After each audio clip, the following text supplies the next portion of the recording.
হরে কৃষ্ণা, রাধে রাধে বন্ধুরা। আমাদের বৃন্দাবন প্রণীতাই শুক্লা চ্যানেলে আপনাদের সকলকে স্বাগত। সকল বৈষ্ণব ভক্তবৃন্দের চরণে আমার প্রণাম। আপনারা সকলেই কেমন আছেন? আশা করি রাধা মাধবের কৃপায় সকলেই ভালো আছেন। তো আমি শুক্লা আজকে আপনাদেরকে বলবো যে সামনে আসছে যে পারশা একাদশী। তো এবারে বন্ধুরা পারশা একাদশী 3 তারিখ এবং 4 তারিখ যে সেপ্টেম্বর মাসে রয়েছে। তো কিছু জায়গায় পড়েছে 3 তারিখে, কিছু জায়গায় 4 তারিখে। অন্যবারে কেমন হয় আমাদের পরের দিনে অর্থাৎ দ্বাদশী যুক্ত একাদশীটাই হয়, কিন্তু এবার আমাদের বৃন্দাবনে দিল্লি কিছু জায়গা রয়েছে। আমি আপনাদেরকে উল্লেখ করে দিচ্ছি যে কোন জায়গা আপনার 3 তারিখে হবে আর কোথায় হবে। মানে ভারতবর্ষের মধ্যেই কিছু জায়গার মধ্যে ভাগ হয়ে গেছে, যেখানে কোনো জায়গায় 4 তারিখ, কোথাও 3 তারিখ। যারা বন্ধুরা আমাদের চ্যানেল নতুন তারা অবশ্যই আমাদের চ্যানেলটাকে সাবস্ক্রাইব করবেন, পাশের বেল আইকনটা প্রেস করে দেবেন এরকম সুন্দর সুন্দর ভিডিও দেখার জন্য। তো দেখুন বন্ধুরা 3 তারিখে কোন কোন জায়গায় পড়েছে। আসলে এবারে এরকম কেন হলো না, 3 তারিখে সারা দিন এবং রাত্রি রয়েছে একাদশী, এবং পরের দিন যে 4 তারিখ, আমরা জানি যে যদি ব্রহ্ম মুহূর্ত স্পর্শ করে তাহলে কি হয়, সেই দিনে একাদশী পালিত হয়। তো এবারে 3 আর 4 দুটো দিনেই কিন্তু কিছু জায়গায় ব্রহ্ম মুহূর্ত স্পর্শ করেছে একাদশী। তো পরের দিন যদি হয়, মানে দ্বিতীয় দিনে যদি ব্রহ্ম মুহূর্ত স্পর্শ করে তাহলে সেই দিনটাতে একাদশী সেই স্থানে পালিত হয়। তো 4 তারিখে যে স্থানগুলোতে ব্রহ্ম মুহূর্তে একাদশী স্পর্শ করবে সেদিনে 4 তারিখে হবে সেই স্থানে। আর আমাদের যে বৃন্দাবন দিল্লি মানে কিছু জায়গা রয়েছে সেগুলো বলছি, তো সেই জায়গাতে 4 তারিখে কিন্তু ব্রহ্ম মুহূর্তে একাদশী স্পর্শ করছে না বলে আমাদের এই সমস্ত জায়গায় 3 তারিখে হবে। আর আপনাদের দেখুন তাহলে 3 তারিখে কোন কোন জায়গায় হবে এখন আমি আপনাদের বলি।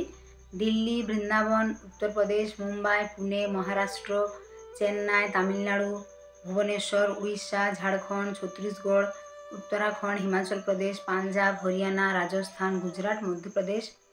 এছাড়াও রয়েছে আপনার যেগুলো বিদেশে যেগুলো রয়েছে আমেরিকা, কানাডা, এই সমস্ত জায়গাতেও কিন্তু 3 তারিখে হবে। কারণ এই সমস্ত জায়গায় 3 তারিখে ব্রহ্ম মুহূর্ত স্পর্শ করছে, 4 তারিখে স্পর্শ করছে না। আর 4 তারিখে বন্ধুরা যে সমস্ত স্থানে দেখুন মানে বাংলাদেশ, ভারতের যে পশ্চিমবঙ্গ, এগুলোতে 3 এবং 4 দুটো দিনেই কিন্তু ব্রহ্ম মুহূর্তে স্পর্শ করেছে। কিন্তু যেহেতু দ্বিতীয় দিন মানে 4 তারিখে যেহেতু ব্রহ্ম মুহূর্ত স্পর্শ করেছে একাদশী, তাই দ্বাদশী যুক্ত মানে একাদশী সেই দিনটাই কিন্তু পালিত হবে। আর এই দিনও রয়েছে বামন দ্বাদশী, এবারে রয়েছে বামন দেবের আবির্ভাব তিথি। তো 4 তারিখে কোন কোন জায়গায় রয়েছে?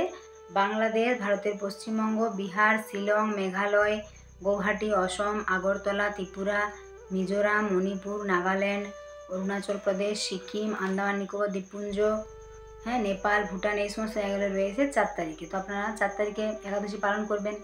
আর আপনাদেরকে যে পালনের টাইমটা সেটাও বলে দেবো। তো দেখুন বন্ধুরা একাদশী আপনারা অনেকেই পালন করেন, খুব ভালো। আর যারা এখনও শুরু করেননি, এখন চলছে পরম পবিত্র চাতুর্মাস আমাদের শুরু হয়ে গেছে। আষাঢ়, শ্রাবণ, মানে আষাঢ় মাসের যে এই যে পারশা একাদশী বলতে আষাঢ় মাসের শুক্লপক্ষের যে একাদশী শয়ন একাদশী, সেখান থেকে শ্রাবণ, ভাদ্র, এটা মানে ভাদ্র মাসের এটা হলো মানে 2 মাস পরে যেটা হচ্ছে পারশা একাদশী। এরপর এই ভাদ্র, আশ্বিন, কার্তিক মাসে আবার হবে 2 মাস পরে উত্থান একাদশী। অর্থাৎ টোটাল 4 মাস, এই শয়ন থেকে উত্থান পর্যন্ত 4 মাস হলো চাতুর্মাস ব্রত। এই সময় যত আপনি যাগ, যজ্ঞ, দান, ধ্যান, তপ, ভগবানের নাম, সেবা, পূজা এগুলো করবেন ততই কিন্তু বেশি ফল লাভ করতে পারবেন। কিন্তু ভক্তরা সবসময় ফলের আশা করে না, আপনাদেরকে বলি, কারণ ভক্তরা চায় সবসময় ভগবানের সন্তুষ্টি বিধানের জন্য এই সমস্ত কিছু করে এবং কৃষ্ণ প্রেম লাভ করার জন্য করে। তো আমরা একাদশী ভগবানের যেহেতু প্রিয় ব্রত, শ্রেষ্ঠ ব্রত, তো সেজন্যে ভক্তবৃন্দরা পালন করে। তো আপনারা যারা এখনও শুরু করেননি করবেন, কারণ একাদশীতে রয়েছে পঞ্চশস্য পালন, যেগুলো রয়েছে আপনার ধান, গম, জব, তিল, সরিষা এগুলো। বাকি আপনাদের যেগুলো রয়েছে অনুকল্প প্রসাদ সেগুলো আপনারা নিতে পারবেন। অনেকে ভাবে একাদশীতে আমরা কী প্রসাদ পাবো না পাবো, অনেক রকমের প্রসাদ রয়েছে, আমি আপনাদেরকে বলে থাকি প্রায়। সাবুর বিভিন্ন আইটেম করতে পারেন, সাবুর পকোড়া, সাবুর পোলাও, সাবুর খিচুড়ি, আলুর চিপস, আলুর পায়েস, আলুর সবজি, আলু বাদাম ভাজি, বাদাম সেদ্ধ, কাঁচা কলা, পেঁপে, কুমড়ো, এগুলো সবজি অনেক কিছু রয়েছে, ছোটো বাচ্চারাও করতে পারবে। আপনারা এগুলো শুদ্ধ ঘি বা মানে সূর্যমুখী তেল ব্যবহার করবেন, সরিষার তেল ব্যবহার করা চলবে না, বাদাম তেল ব্যবহার করতে পারেন, খুব ভালো। তো এগুলো দিয়ে আপনারা সন্দক লবণ ব্যবহার করবেন। এই সমস্ত যদি করবেন দেখবেন, কারণ একাদশী কী হয় দেখুন, বলছো আপনি সারা মাস নানা রকম খাবার খাচ্ছেন, তো বছর মানে সে দুটো দিন যদি আপনি এরকম করেন তাহলে শরীরের জন্য ভালো, একাদশীটা আপনার শরীরের জন্য ভালো, আর ভগবানের সন্তুষ্টি বিধানের জন্য, ভগবানের প্রিয়ব্রত একাদশী আমাদের সকলের করা উচিত, তাই না? তো যারা এখনও বন্ধুরা করেন তারা অবশ্যই শুরু করুন একাদশী, ভগবানের এত সুন্দর প্রিয় ব্রত। তো এখন আপনাদেরকে পারশা একাদশীর যে ব্রত মাহাত্ম্য রয়েছে সেটা বলবো। ব্রহ্মবৈবর্ত পুরাণে ভাদ্র মাসের শুক্লপক্ষের পারশা একাদশী মাহাত্ম্য যুধিষ্ঠির শ্রীকৃষ্ণ সংবাদে এরকম বলা হয়েছে। যুধিষ্ঠির মহারাজ জিজ্ঞাসা করলেন, হে কৃষ্ণ, ভাদ্র মাসের শুক্লপক্ষের একাদশীর নাম কি? এই ব্রত পালনের বিধি কী এবং ব্রত পালনে বা কী পুণ্য লাভ হয়? উত্তরে শ্রীকৃষ্ণ বললেন, হে ধর্মরাজ, মহাপুণ্য প্রদা সমস্ত পাপ হারিণী এবং মুক্তিদায়িনী এই একাদশী বাজপেয় যজ্ঞ থেকেও বেশি ফল দান করে। যে ব্যক্তি এই তিথিতে ভক্তি সহকারে ভগবান শ্রী বামনদেবের পূজা করেন তিনি ত্রিলোকে পূজিত হন। পদ্মফুলে পদ্মলোচন শ্রী বিষ্ণুর অর্চনকারী বিষ্ণুলোক প্রাপ্ত হন। সাহিত্য ভগবান এই তিথিতে পার্শ্ব পরিবর্তন করেন, তাই এর নাম পার্শ্ব একাদশী বা পরিবর্তনী একাদশী। যুধিষ্ঠির মহারাজ বললেন, হে জনার্দন, আপনার এ সকল কথা শুনেও আমার সন্দেহ পূর্ণরূপে দূর হয়নি। হে দেব, আপনি কিভাবে শয়ন করেন, কিভাবে বা পার্শ্ব পরিবর্তন করেন, আর চাতুর্মাস্য ব্রত পালনকারীর কী কর্তব্য এবং আপনার শয়নকালে লোকের কী করণীয়, এসব বিষয়ে বিস্তারিতভাবে আমাকে বলুন। আর কেনই বা দৈত্যরাজ বলিকে বেঁধে রাখা হয়েছিল তা বর্ণনা করে আমার সকল সন্দেহ দূর করুন। শ্রীকৃষ্ণ বললেন, হে রাজন, দৈত্যকুলে আবির্ভূত প্রহ্লাদ মহারাজের পুত্র বলি আমার অতি প্রিয় ভক্ত ছিল। সে আমার সন্তুষ্টি বিধানের জন্য গো ব্রাহ্মণ পূজা ও যজ্ঞাদি ব্রত সম্পাদন করত, কিন্তু ইন্দ্রের প্রতি বিদ্বেষবশত সকল দেবলোক সে জয় করে নেয়। তখন দেবতাগণ সহ ইন্দ্র আমার শরণাপন্ন হয়েছিল। তাদের প্রার্থনায় আমি ব্রাহ্মণ বালক বেশে বামন রূপে বলি মহারাজের যজ্ঞস্থলে উপস্থিত হলাম। তার কাছে আমি ত্রিপাদ ভূমিমাত্র প্রার্থনা করেছিলাম।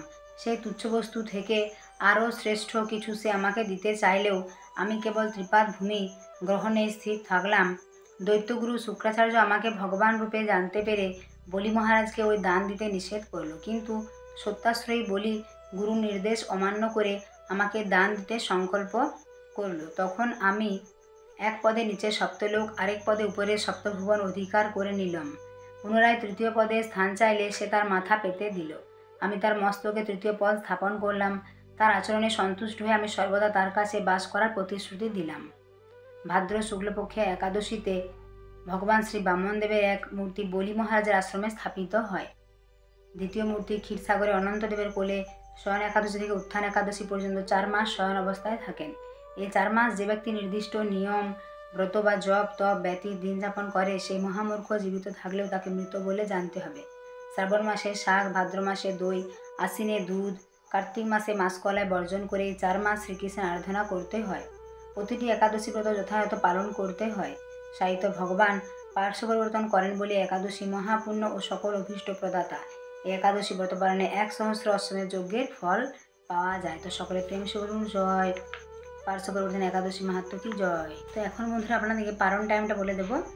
বাংলাদেশে যেহেতু 4 তারিখে একাদশী পালন রয়েছে 5 সেপ্টেম্বর 5টা 48 AM থেকে 9টা 45 AM।